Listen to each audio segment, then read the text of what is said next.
We on the second part of the New Year's resolution series.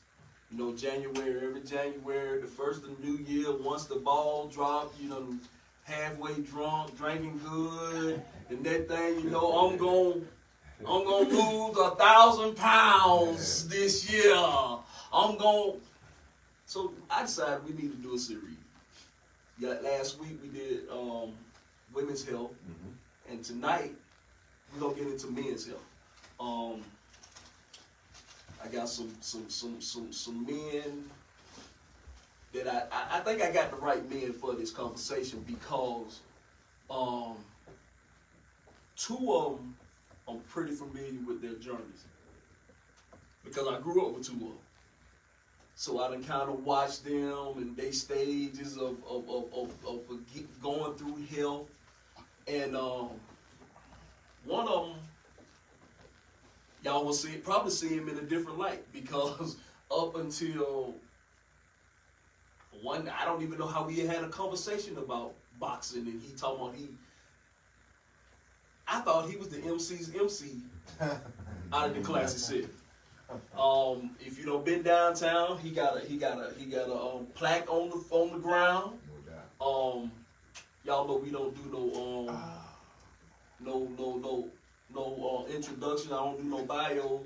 So we do it like this. Guy to my left, who are you and why are you in my barbershop? Ishues, and I'm here because we're talking about men's health, and I got I have a training center. But plug it. I have a training center. It's the Art of Boxing Training Center. It's at 1001 Winterville Road, where the old bingo place used to be, if anybody familiar with the landscape. Right on the east side, down the street from Nelly B, across the street from Family Dollar. We operate 7 days a week. We do private sessions, we do group sessions, we do fitness training, we do yoga, we do boxing, we do, a little bit of everything. Okay. To the left of you, who are you and why are you in my barbershop? Well, I'm DelRico Barrow, and I'm here because I recently accomplished a nice fitness goal for myself. I'm not nowhere near done, but here to talk about the benefits of taking your life under control. So, all right. And the man to my right, I can say, who are you and why you in my barbershop?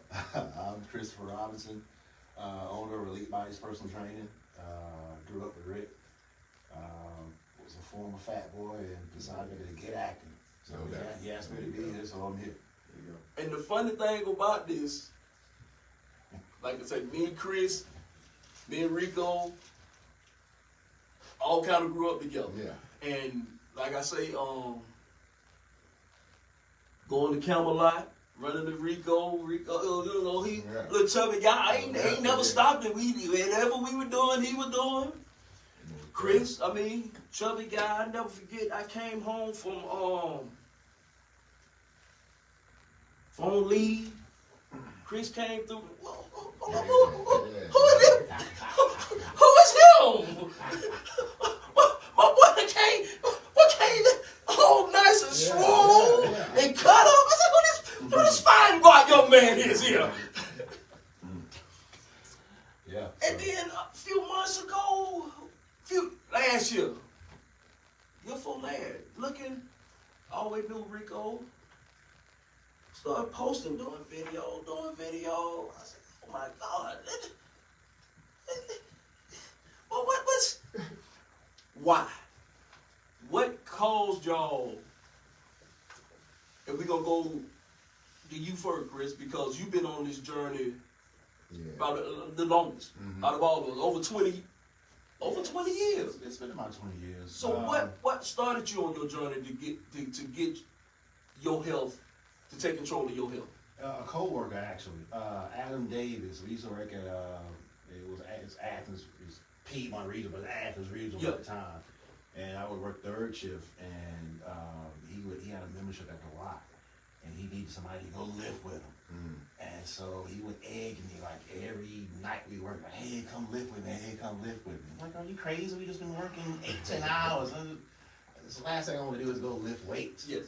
And so he got me to lift one day, and essentially the rest is history. Yeah. You know, so I mean, you know, to be honest, I mean, it kind of fed into my ego once people saw my body change, and I didn't see it at first, but people around me noticed. You know what I'm saying? Especially the ladies. Yeah. And then, Yes. We coming into all that. right. So yeah. And then, so, you know, me growing up with a little self-esteem, that, you know, people saw me in a different light and kind of got addicted, and essentially the rest is history. Okay. That's the spawn of how I got to where I am today. Just because somebody begging me to come work out with them, that, you know, I have to be worked all night, and best thing I've ever done so far in my life. Issues. And I skipped you for a reason. Issues. Once I got to know that you was teaching boxing, I then got to know that you've been doing this for a while. Yeah. How did this become part of your lifestyle? Well, it's always been a part of my lifestyle. I grew up, my father is a martial arts instructor, always been a martial artist, you know what I'm saying? I grew up around boxing trainers, martial art trainers, combat trainers, whatever. Training has been a lifestyle for me ever since I was 9, you know what I'm saying? I've taken several martial arts up to this point. I started off boxing with my dad around 9, and then from there just transitioned into several different martial arts. Kind of following my dad on his journey. Just wherever he go, we would go. We share the same passion for combat, not necessarily combat sports, because, you know, like mixed martial arts just recently became like combat sports, but it used to just be combat or martial arts. Right? So me and my dad always had a shared passion for that. And then I say about, I don't know, 15, 20 years ago, he you know, got internationally certified and recognized his own martial arts system. So just training under him, my boxing journey kind of in Athens, I used to train with Doc Kepner, God rest his soul, long time ago, Willie Walker, and that's when I was, you know, young, late teens, early 20s, you know what I'm saying? This is around the same time that I'm starting my career in music. I was actually trying to do both. I wasn't trying to do both. I didn't know which way I wanted to go.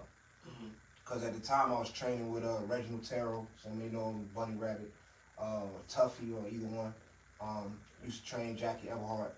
I started training with him, and around the same time I got a record deal, so I had to make a choice whether I wanted to go into boxing as a profession or music as a profession. And you know, from some convincing from my father, he told me, take music.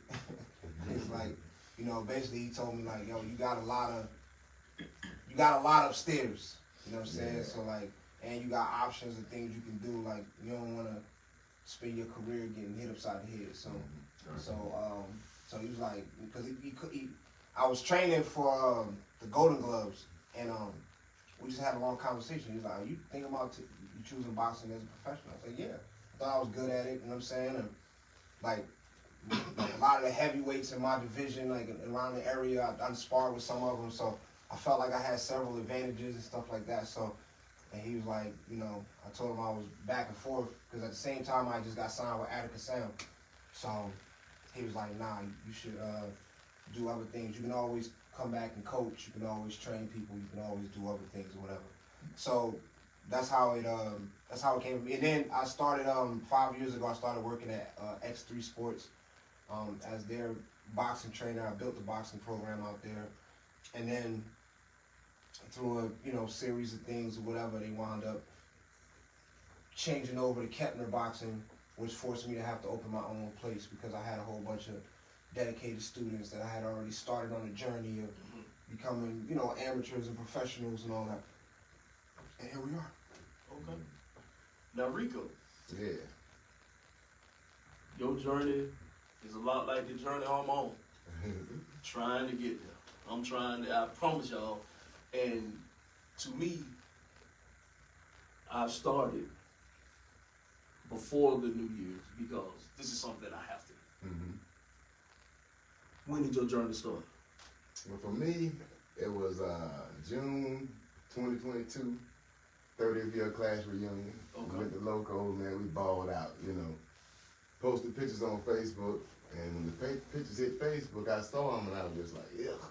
And I made myself say yuck about myself, and it didn't feel good to me, you know. So I knew I had to do something about it, and so first thing I did was I tried to just get my lifestyle more active, you know, getting out yard work or whatever, you know, just being up and doing something more.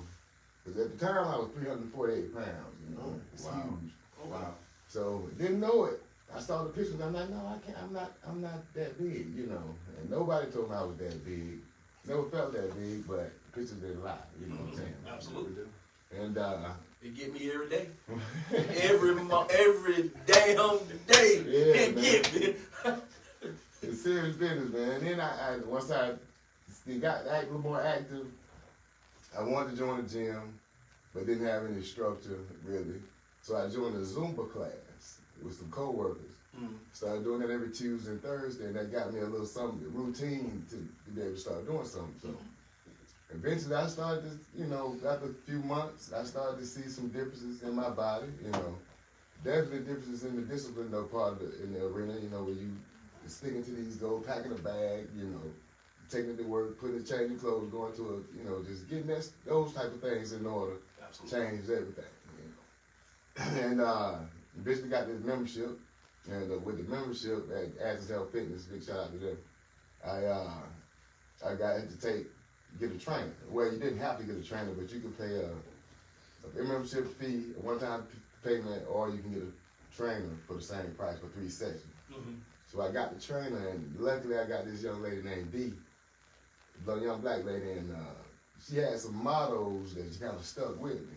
And really helped for me being my age, trying to get myself in shape. The first thing she would say to me is that lose your ego, you know, drop your ego, correct your form. You know, that's pretty much everything. Anytime she saw me, you know, no ego lifting in here, we're gonna drop the weight if you're swinging.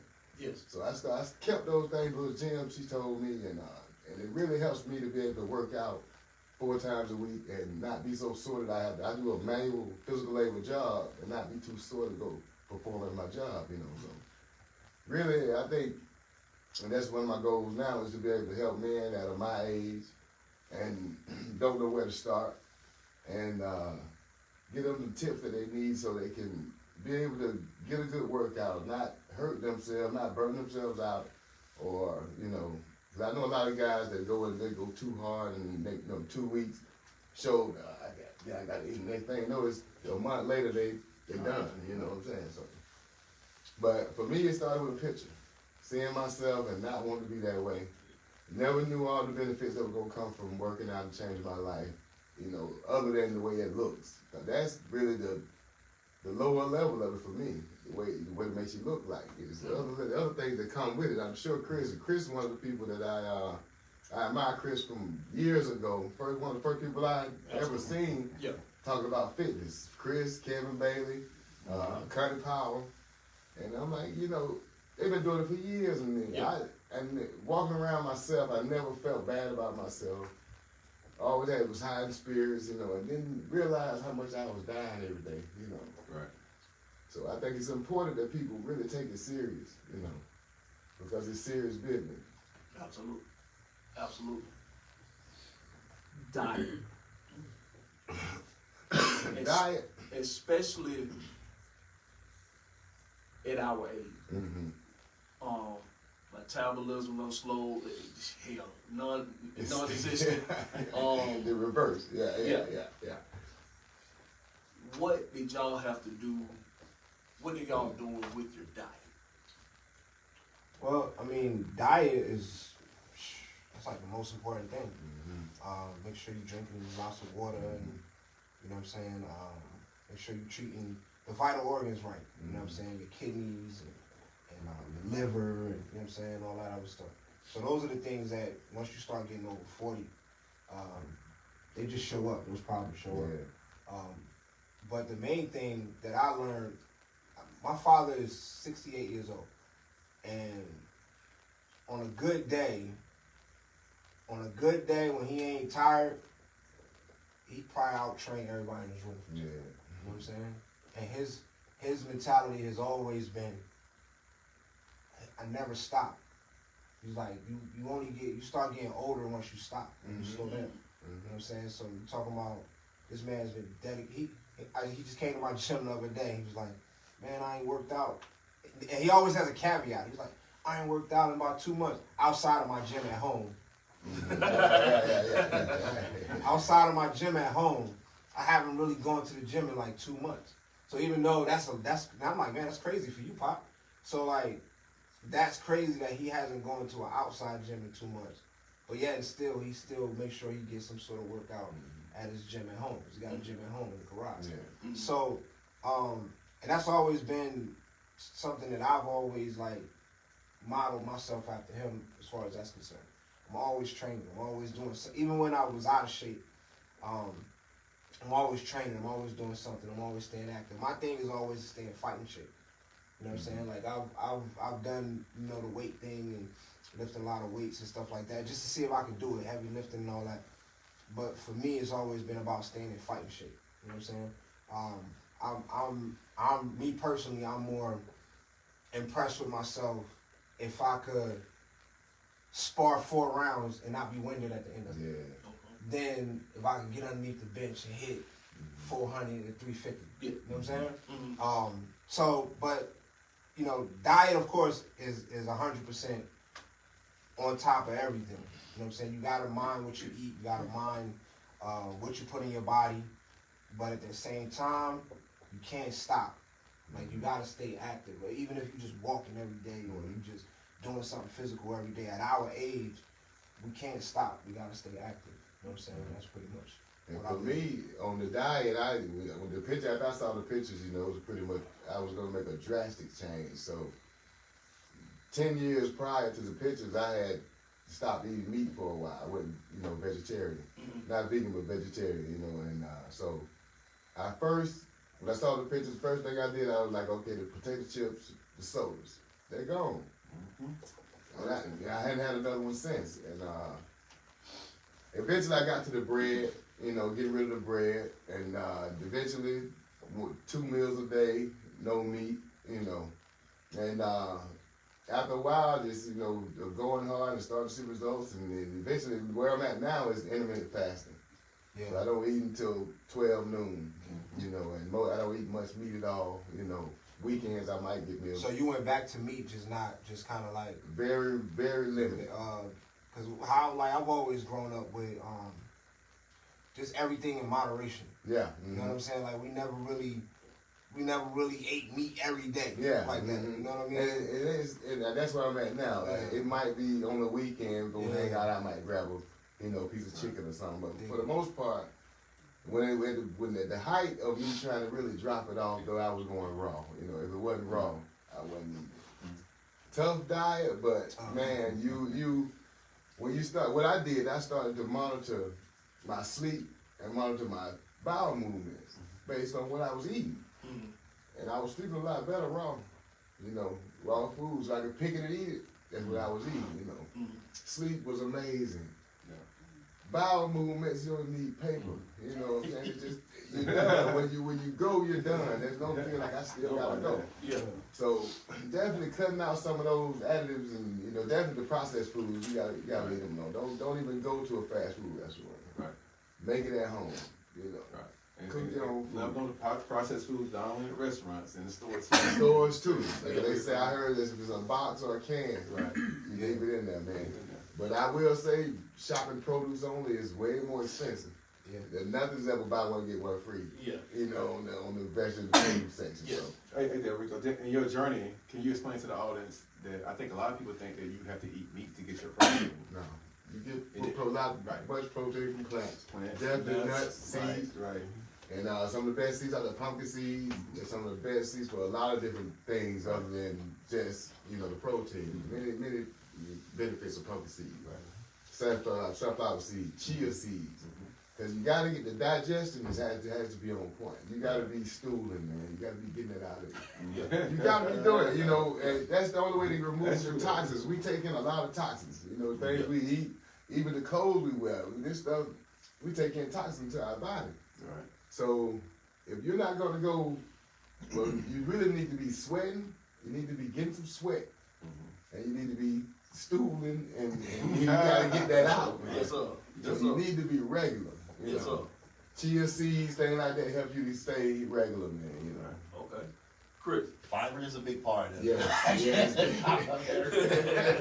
He said he can emphasize that fiber. Yes, sir. Yes, sir. Yeah, fiber. Yeah. Yes, sir. But to piggyback on my man Ishues' point, I believe in moderation as well. So I kind of live by this creed. It's 2 foods you shouldn't eat. Ones that you're allergic to, or if it's rotten. Yeah. You know what I mean? Yeah. So, so you know, we all have trouble foods or drinks that we need to cut out. And the more we cut back on those trouble things we like to incorporate every day or 3-4 times a week, then you'll be much better off. Yeah. All right. So for me, it's like I love drinking beer. Yeah. You know what I'm saying? So I had to really cut back on my alcohol intake, along with fried foods, fast foods, a lot of simple sugars, all that kind of stuff. All right. So watching that, and then it's not necessarily what you eat, but when you eat too is important as well. Yeah. That's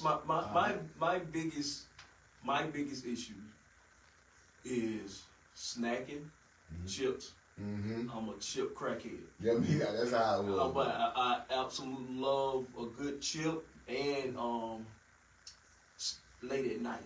Yeah. Yes. I could eat great during the day, but it'd be like, because I'm a night owl, then I'm laying there and then all of a sudden, You have you some nuts, some papaya, some mango, stuff like that. You can't get in those. Think nutrient dense versus calorie dense. All right. For those who understand what that means, take a donut. All right. It's round, it's circle, it's glazed, it's typically fried. But what's something that's nutrient dense that's comparable to a donut? A bagel. Yeah. Right? It's not fried. It's whole grain. It's a lot of fiber. You know what I'm saying? And you can jazz it up with hummus, peanut butter, something more healthier than just simple processed sugar. yeah. So if you think about food in those terms, nutrient dense versus calorie dense, it'll help you make choices at night when you're snacking on chips. All right. So what kind of chips do you like? What kind of chips you snacking I on? know for me it was Lay's. And she telling the truth. Yeah, All of them. especially them kettle, man, them good kettle chip part, them good crunch. Them good crunch. So I mean, you may want to go for like a pita chip or like a stone ground wheat plantain chip. Yeah, Some plantain chip. And plantain the crazy chip. thing is, I do like those things. Mm-hmm. And I try to, bro. I promise you, I be trying. I give a pita chip, I'm have some gonna hummus. tell you something that's always helped me when I want to be on my diet. You have to couple it with an exercise routine. Yes. That works. Because, and this is always, I mean, I can't speak for everybody, but this is how it works for me. If I work, okay, boom, I'm going to the gym, I'm gonna work 45 minutes, whatever it is I'm doing.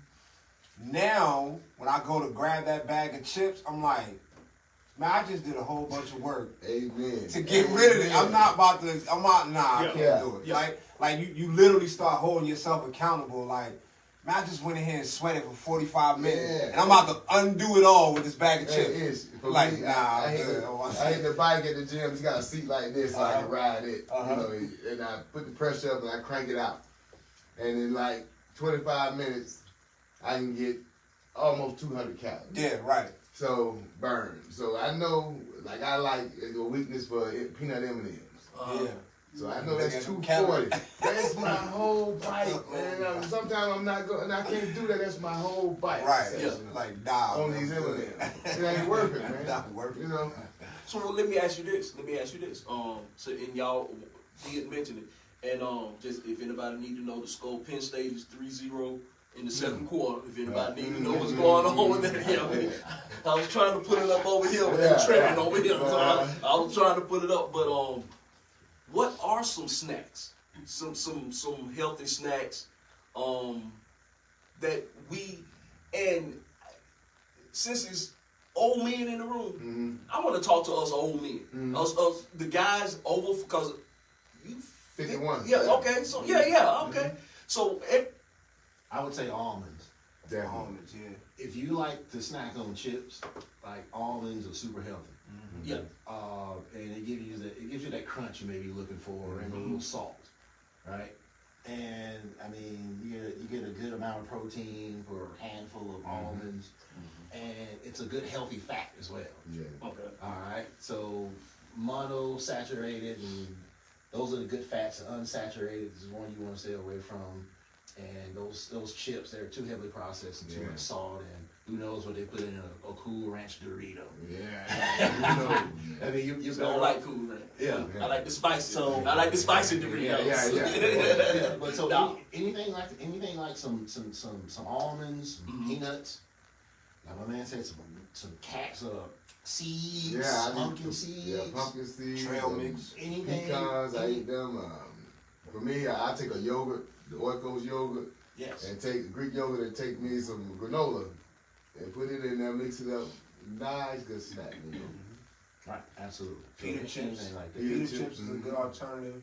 Blueberries. Blueberry, Can't go wrong with definitely. blueberries, man. And I did that in house. I like pistachios. Pistachios. Pistachios, Yeah, yeah. already out of the seeds. Yeah. I mean, out of the shell. I like pistachios. What's another one? Celery. Plantain chips. Celery. Celery. Celery. Do you know you burn more calories chewing celery than you actually eat from the celery you eat? That's a fact. And then celery's a sweeper too. It gets in there and it sweeps. More fiber. We're gonna clean you out. Yeah, Yes, you sir. gotta do that. No, I ain't gonna lie. I used to love celery, like with the, back in the day when we was in the Ants on the daycare, they wall. put the Peanut yes, butter sir, and little raisins. peanut butter and little Ants raisin on on the it. wall. Yeah, I did enjoy it, but I used to make a crazy celery juice. Like juicing. Celery, apple, ginger. What is it? No, celery, apple, ginger. Yeah, but like even celery juice, like juicing the celery, putting it in there. That'd be You good know with what I'm saying? some You can only do a little bit though, cause like it's juice hundred. Yeah. That and ginger, man. Yeah. God. Put a little ginger, In a little fact, lemon. me and my mom's on the way here was talking about, because there was a time period in my life, I know it can't tell it now, but there was a time when I was doing 500 push-ups a day. And at one time 500 at 100 a pop. Was But it military? that I didn't do it then. It had nothing to do with my military career. It was just one day I just started. Got Yeah. bored. Absolutely. I got bored, and that was right after Herschel Walker said he did X amount, and so I was like, man, and so I just started. But I was making I was having a smoothie every day, and I made sure I had my green, because I ain't gonna lie, I'm not a big vegetable guy, but I used to go to Kroger's and get the it's a power thing. It had kale, spinach, and chard. I think they had all that in it. And I used to make me a smoothie with that and fruit and almond milk and stuff like that. I used to do that every day. And I was just having this conversation with my mom and letting her know that I got to get back on it, because and how Chris say, it's a vain thing for me. I ain't gonna even lie to you. I want to be able to. I used to say be able to wear the overall. Yeah. Just the overall had that one side down like they did with no shirt on. I done got past the no shirt. And now I want to be able to do it with a white. Look, with the for white the first time in my life, Yeah. you know, I gotta say, I started working out at 48. By the time I was 50 years old before I was able to, confident enough to go into Publix with a white beat on. Yes, sir. Or a jersey. Yeah. And that was one of my goals, definitely. Absolutely. And everybody wants to look better. You know, so I myself, you know, my reason now, as I've studied a little bit, is not, you know, vain, but I do like the way I look when I look in the mirror. You know, and you know, It's important. yeah, the female friends I have, they like the way I look too. That's even more important. Yeah. But I was just studying about the fat, and the two types, we got subcutaneous and you got visceral fat. And subcutaneous is what we see. Visceral is what kills us though. That's what's around our organs, and everything. So my attack was, I'm gonna attack my visceral fat.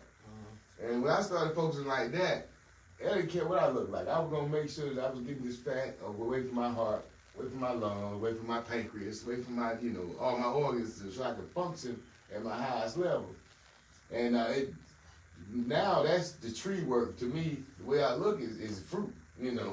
That tree work is getting this visceral fat away from my body. And I got more to get, but I still have spillage, and it gotta go. Well, this is what I want to do. I want to take a quick break, and when I come back, I want to talk about something I think we need to talk about, and that's a sexual health. And especially at this age that we are at now. Yeah, Chris, go on and look up whatever you. We need it because, like I say, that to me is so important because once that sex starts going down, a lot of men. You start to tank. And if you come from a family like mine, our manhood was tied into our sexual ability. And so when we come back, like I say, I want to have, I want to get into sexual health. All right. So we're gonna take a quick break, and when we come back, we're gonna get more into this sexual health thing. No doubt. We will be right back.